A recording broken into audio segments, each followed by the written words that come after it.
You asked and I delivered. Hello, hello. Thank you for coming back to my channel today.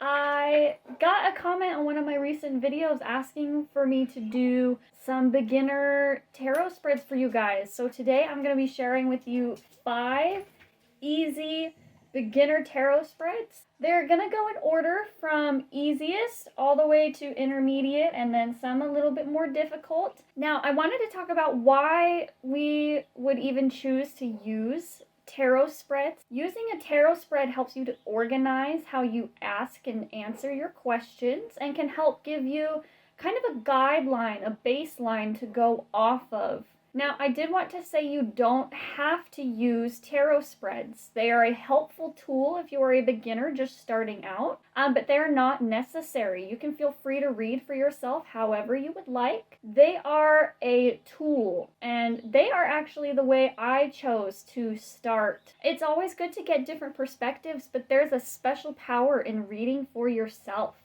When you pull cards for yourself and you put your own guidelines and how you ask questions, you can get more specific answers for your problems. So there is 5 tarot spreads in this video. However, I will be sharing with you 6 in total. You get 1 bonus tarot spread here. And the first one that I wanted to share with you, number 1, the very bonus one, is a 1 card pull. I don't consider it a spread, which is why it is your bonus beginner tarot spread for this video. If you are a beginner just starting out reading for yourself, it might be best to start with a 1 card a day tarot spread, where you pull 1 card for yourself a day. And it might even be helpful for you to journal this as well, to keep track of the cards that you pull on what days, and to even write down how that card manifested itself into your life. Not just looking at the general base meaning, the one that everybody uses, but also journaling and writing down the meaning that you pull from it. Pulling 1 card a day and journaling it is a great beginner way to familiarize yourself with the meanings of the cards and learn how to listen and read for yourself. So the first tarot spread that we're going to be covering today is a 3-card spread. 3-card spreads are one of the most easy and versatile tarot spreads that you can use and have in your tarot spread arsenal. There's many different ways and meanings that you can set up your 3-card tarot spreads. You can set up your 3-card spread as a past, present, and future spread. You could set it up as current situation, obstacle, advice. There are so many different ways you can choose to set up a 3-card tarot spread that I'm actually going to be doing a separate video covering a few of my personal favorite 3-card tarot spreads that I like to use. A 3-card spread is a very good beginner spread. It allows you to begin to tap into how to create the story for yourself. With a 1-card tarot spread, it's very much 1 card, this is what it means. But with a 3-card spread, you start to kind of get into the storytelling aspect of tarot. You start to learn how to connect the cards and pull insight from more than 1 card at a time in a way that doesn't necessarily overwhelm you with too many cards. Sometimes, the more complicated card spreads, which we'll get into later, can be really overwhelming if you're a beginner to try to figure out how to incorporate their meanings into what you're going through. So a 3-card tarot spread is the most beginner-friendly and versatile tarot spread that you should learn how to read for yourself. So the number 2 tarot spread that you should start to learn as a beginner is the 4-card tarot spread. So we went from 1 card to 3 cards, and now to 4 cards. With a 4-card spread, you start to get a little bit more involved. You start to be able to begin to ask yourself some deeper questions and get more insight into situations. Again, 4-card spreads are very customizable. There's many different options and ways that you can choose to read for yourself. For a 4-card tarot spread, one of the most helpful baselines you can use is who, what, where, and why/how. So you can use that as a base to set up your 4-card tarot spread. You can start with number 1, who. The first card is associated with your personal energy. The number 2 card, the what card, is where you can begin to ask yourself some more questions. What is currently blocking me? What is the energy that I'm working with? What is my blockage? There are so many different ways that you can ask that what question for yourself, and this is where you can get really customizable with it. Number 3 is the how card. How can I, or the solution card. Number 3 is the how card, or the solution card. This is where you ask yourself, how do I overcome card number 2? How can I work with? It's the solution card where you start to really begin to see different ways that you can work with the energy that you're currently in. And then number 4 of the 4-card spread is the outcome card, which is the why, the how, the outcome.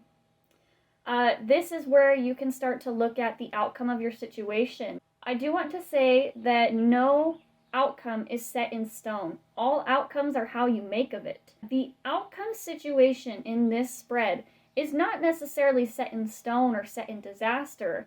I more look at it as there are many paths available to you, and in the asking of the question, that I would say is your current trajectory outcome based on your spread. And number 4 doesn't have to be your outcome. Like we were saying, number 4 can be associated with the why or the how. So you can ask yourself, why am I currently stuck in this energy? I often would use the 4-card tarot spread to ask myself about a particular path that I'm going in. Say, for example, that you're dealing with a rough situation at work. The 4-card tarot spread would be your best friend in this situation, because you can ask yourself, with this spread, you can take a look at where you are in the situation, what is blocking you from handling this situation, what is a solution, or how can I solve this situation or blockage, and number 4, the outcome of dealing with this. And it doesn't have to be associated with work. You can use this in a relationship question card spread. You can use this when dealing with other people or even yourself if you're asking yourself questions about a path that you would like to take. But again, the 4-card tarot spread is very versatile, and there's many different options and ways that you can customize it for yourself. So number 3, we're getting into a bit more the intermediate card spreads. Number 3 is the 5-card tarot spread. So we went from 3 to 4 to 5. And number 5 is what I would like to call the opposing energies spread.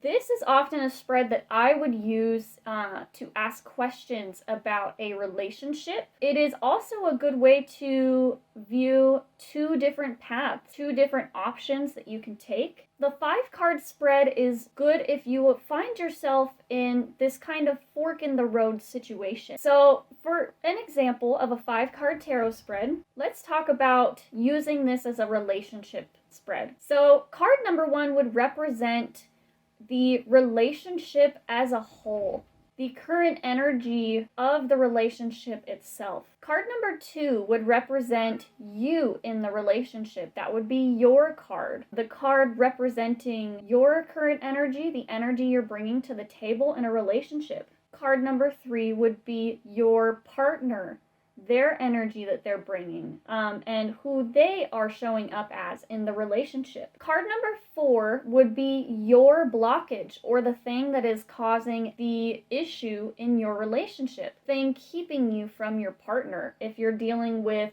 relationship troubles. And then card number 5 would be your partner's blockage, the thing inhibiting your partner from showing up to the relationship as their best self. And again, this is just an example of a different way that you can use it. All of these card spreads are completely customizable. You can use this as a guideline or a baseline to begin asking yourself other questions. The 5-card tarot spread is also very good for dealing with a fork in the road situation. So let's pretend that you are torn between 2 different paths that you would like to take.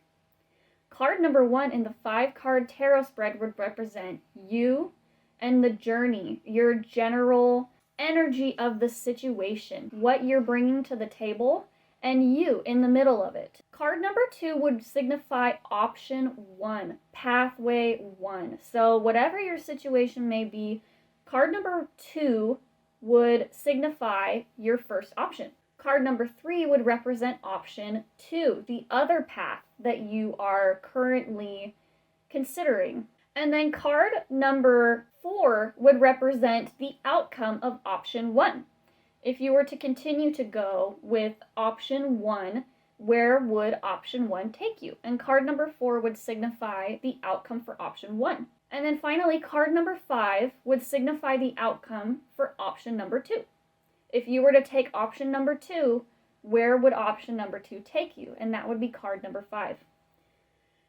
And again, you can use these to ask about any situation. It could be about a partner, a different path that you would like to take, maybe a new job. Maybe you've been considering moving across the country and you have 2 different places that you would like to go.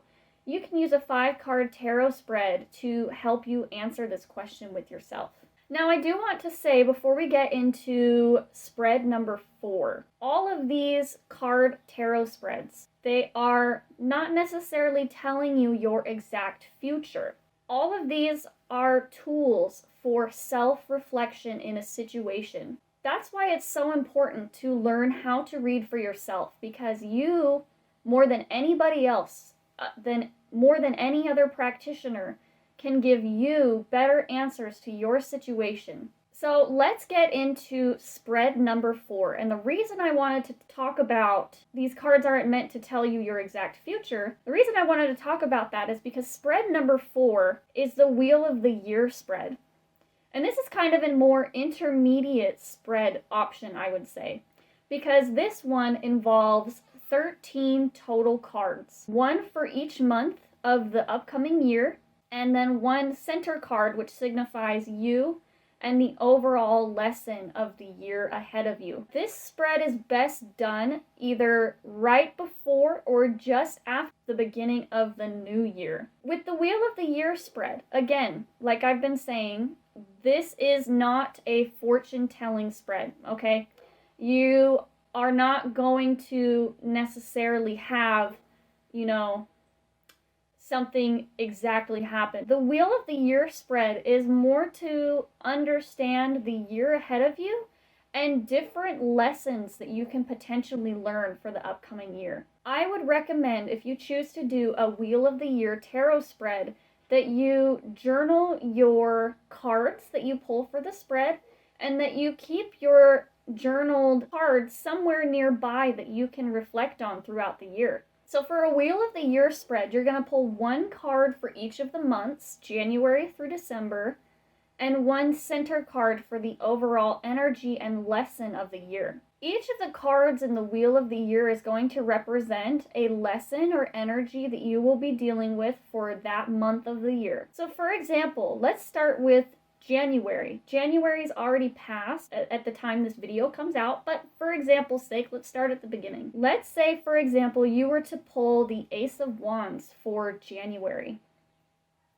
Well, that would mean that January, you would be dealing with themes of starting new projects, new passions would be ignited in your life. And that very much makes sense when you think about January commonly being the time that people begin New Year's resolutions. So it's more to view the overall energy for the upcoming year and things to be aware of than it is for necessarily telling you exactly what will happen. So don't go into spread number 4 thinking that you're gonna be, a cool fortune teller and, calling tragedies in your life before they happen. That's not what the Wheel of the Year spread is about. It's more to give you an insight into the things that you may be running into so that when the month comes, you can reflect on it. I recommend that you keep a journaled copy of your Wheel of the Year spread nearby so that when you enter a new month, you can look back on your Wheel of the Year spread and reflect on what cards you pulled and what upcoming energies may be showing up for you. It's also really helpful at the end of the month to look back on and see where that energy showed up for you in your life in that month. And I think if you do a Wheel of the Year spread, you'll be extremely surprised with how accurate it can be for yourself. The last tarot spread, spread number 5 that we're seeing today, is the Celtic cross. Some of you may already be familiar with the Celtic cross spread. The Celtic cross spread is the most common spread that a lot of people use. It is I would say, one of the favorite spreads that people use, especially professional tarot readers, because it gets very specific on where current energies are playing a role in your life. So with the Celtic cross, this one is kind of more of a pro spread, I would say. If you got your first tarot spread, I would not recommend attempting to read a Celtic cross for yourself until you get more familiar with reading for yourself. It uses a total of 10 cards, so a little bit more involved, and you have to be a little more adept in understanding how to connect the energies. But because it is so specific on where energy is presenting itself, I felt as though it would be a good option to include for you beginners if you would like something a bit more challenging to read. So card number 1 is represented by the present situation.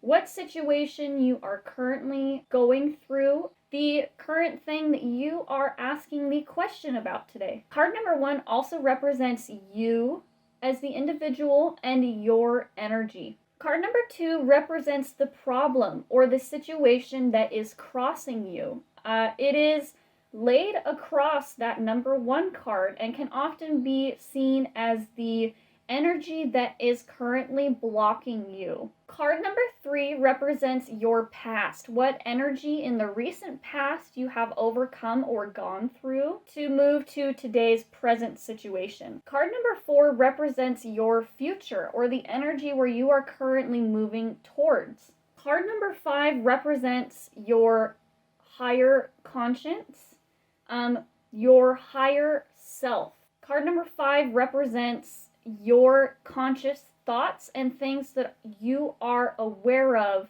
in your conscious mind in this situation. Card number 6 represents your unconscious, things that lie just below the surface where you might not necessarily be aware of them. Things that lie just below the surface of your attention or understanding. Then we get to the wand portion of the Celtic cross. You have your main cross portion, and you have the wand portion. And the wand portion are those 4 cards on the side.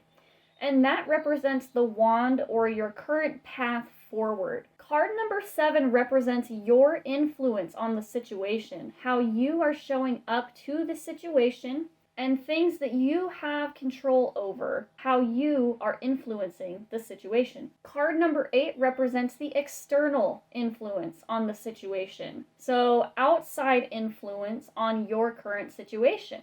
Things that you personally might not have control over, things that are putting their little fingers into your situation. Card number 9 represents the hopes and fears. So card number 9 can often either be read as your hopes of the situation, where you would like the situation to go, or the fears. Often go hand in hand. Things that we're hoping for are often things that we are fearful of losing, or things that we are fearful of having happen to us. And lastly, card number 10 represents the overall outcome of the situation. With card number 10 being the last card in that wand, it is often represented as the direction, almost the arrow that is pushing you towards that outcome. And again, no outcome is set in stone.